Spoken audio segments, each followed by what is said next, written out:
السلام عليكم ورحمة الله. أهلا ومرحبا بيكم في موضوع جديد بنجاوب فيه على سؤال مهم جدا من الأسئلة اللي بتجيلنا دايما على منصاتنا على السوشيال ميديا. سؤالنا النهاردة هو أنا يا دكتور لما يبقى لي وزن متضخمة أشيلها؟ وأنا يا دكتور لما يبقى عندي عوجة في الحاجز الأنفي أعمله؟ وأنا يا دكتور لما يبقى عندي تضخم في الغضاريف أستأصلها؟ وأنا يا دكتور لما يبقى عندي اي حاجه شكوى بسمعها من اي حد تاني وموجوده عندي لازم اعمل عمليتها؟ ده الحقيقه سؤال مهم جدا وسؤال جديد، وهنجاوب النهارده عليه بطرق مختلفه. بمعنى ان انا بيجي لي جدا عيانين بيبقى اللوز بتاعتهم متضخمه جدا بطريقه، الحقيقه انا لما بفتح بقه واشوف مدى تضخم اللوز فيه ببقى ممكن اقول له انت اكبر لوز شفتها في حياتي. وما انساش الحقيقه حاله بدون ذكر اسماء حد من الناس المشاهير جدا جالي زي ما بيقولوا كده، هو جثته يعني ما شاء الله قوي البنيه، مفتول العضلات جدا، من اصحاب يعني مثلا 120 كيلو و190 سم طول. قعد جش الصوت، يعني صوته كده ضخم جدا، فتحت بقه، افتح بقك، فتح بقه، بصيت في لوز تقريبا هتنط من زوره تطلع لي بره. انا اتخضيت. اول سؤال سالته له، انت بتشتكي من لوزك؟ قال لي ابدا. انت في صعوبه في البلع؟ ابدا. لوزك بتنزل؟ ابدا.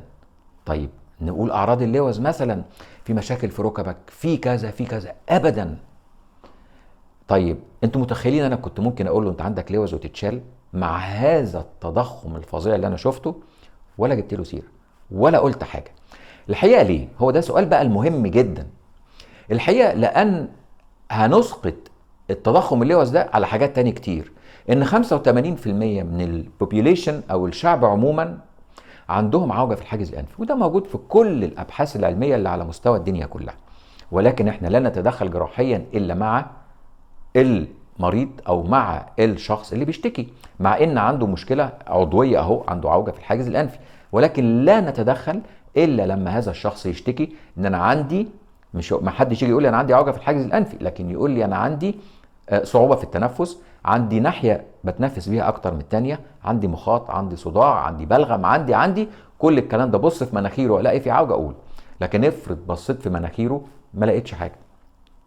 نفس الكلام بينطبق على اللي عنده تضخم في الغضاريف، نفس الكلام بالظبط، تضخم في غضروف، في الغضروفين كبار جدا، ولكن بلا شك النفس كويس، مفيش صداع، مفيش بلغم، مفيش اي حاجه.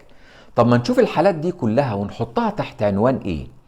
هل نحطها تحت عنوان ناس مرضى بلا شكوى؟ ابدا. ما اقدرش على الشخص ده اقول عليه مريض. الشخص ده هيلثي، صحي 100%.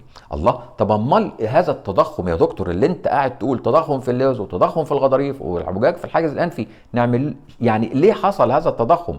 هو ده الكلام الجديد. التضخم ده حصل، هو ده مش الكلام الجديد، هو ده فضل ربنا، وهو ده التكوين بتاع ربنا لينا، ان هو عامل هذا الشخص قوي البنية، كبير البق، بقه واسع جدا، انفه عريض وفتحات انفه كبيرة جدا، كمية الهواء اللي بتخش من الانف لو دخلت كمية الهواء دي كلها في فتحتي الانف الكبار جدا بدون وجود غضروف كبير وبدون وجود حاجز انفي معوج بسيط، هتحصل مشكلة في القصبة الهوائية ويحصل مشكلة في الصدر.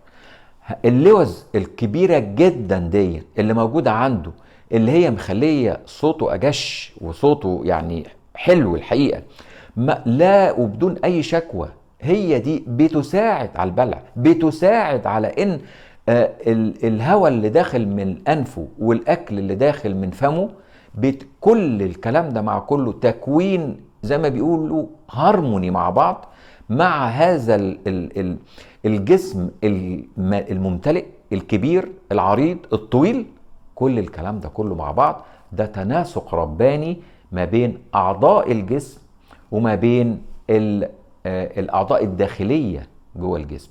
عشان كده احنا بنقول عمري ما بقول لحد انت محتاج عملية وهو ما بيشتكيش، عمري ما بقول لحد انت محتاج غضاريف وهو ما بيشتكيش، ولا حاجز انفي وهو ما بيشتكيش، ولا لوز متضخمة، ولا حتى اشوف عنده اي حاجة انت بتشخر يقولي لا، مع ان انا شايف قدامي لوز متضخمة جدا وشايف، ولكن ما بيشخرش. اقول له عملية ازاي؟ لا يمكن.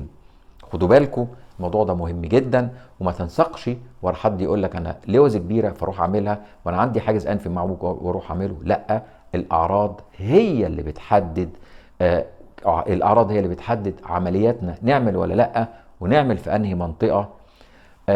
كلام مهم وموضوع مهم. يا رب اكون وضحت لكم نقطه مهمه. ودايما بنقول اللهم علمنا ما جهلنا وانفعنا بما علمتنا. مع تحياتي دكتور هشام ابراهيم.